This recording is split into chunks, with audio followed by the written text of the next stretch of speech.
Happy to have the administration consider that. Just wanted to point out a couple things. I know Mr. Gerretsen has referred to this as a loophole. I should just point out that the rules around travel for caucus meetings that occur around political conventions was actually agreed upon by all parties back in, I think it was about 2011, 2012, in that era. So I know he's characterizing this as a loophole, but quite the opposite. It wasn't a loophole. It was a conscious decision that the board made to put some rules around caucus meetings and travel to that. And again, all parties agreed to that. So the Liberal Party fully supported the implementation of these rules with the specific intention of putting rules and clarifications around how MPs could travel for the purpose of attending a convention that happened to be held in conjunction with a convention. And if we're talking about travel outside of Ottawa for caucus meetings, we could talk about the September 22nd Liberal Caucus Retreat in St. Andrews, New Brunswick, which cost the taxpayer $354,692. $43,000 on top of that billed for spouses and dependents.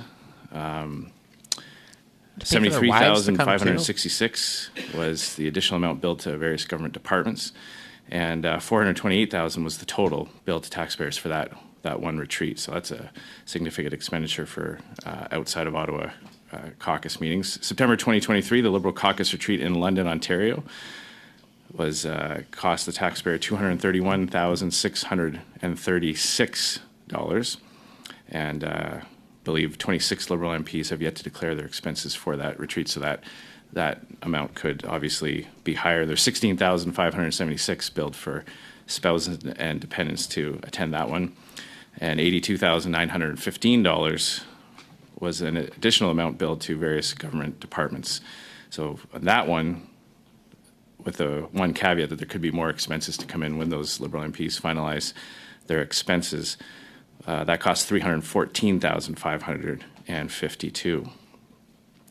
So that's just on Liberal Summer Caucus retreats. So just to put that in context, that there are regularly caucus meetings for national caucuses outside of Ottawa in the forms of retreats, and that if the Liberals are going to characterize this as a loophole, then clearly those are also loopholes that the administration should consider and come back with options for changing the rules on that as well. And we would hope that the House administration would do that as well when they do their evaluation of this.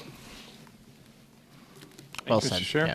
Ms. Finlay, just for the record, followed by Mr. Julian, followed by Mr. Gerretsen and Mr. McKinnon. Thank you. I think you called me. Okay. Thank you, Mr. Chair. I also have the same point that characterizing this as a loophole, I think, is a mischaracterization. It was something that was agreed by all parties some years ago. And I have also no problem with admin looking at it, but I think we need to know what we're looking at and be fair about its characterization. I note that the Liberal cabinet expensed over $1.3 million on just 3 so-called affordability retreats, which resulted in life becoming less affordable for Canadians, in my view. The August 2023 retreat to Charlottetown cost over $485,000 to the taxpayers. The January 2023 retreat in Hamilton cost over $290,000. The September 2022 retreat to Vancouver cost over $471,000.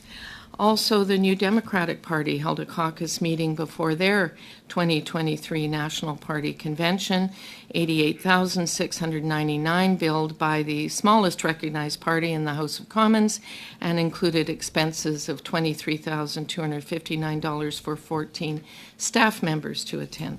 So I think this is something that touches all parties, and that we are happy to take a look at it, but I'm not sure that the House Leader for the Liberals, who speaks for them here at this board, is necessarily going to come here to commit that cabinet retreats only happen in Ottawa, and that somehow this is something that all parties have been fashioning their meetings in this way, but we're happy to continue the discussion. Thank you.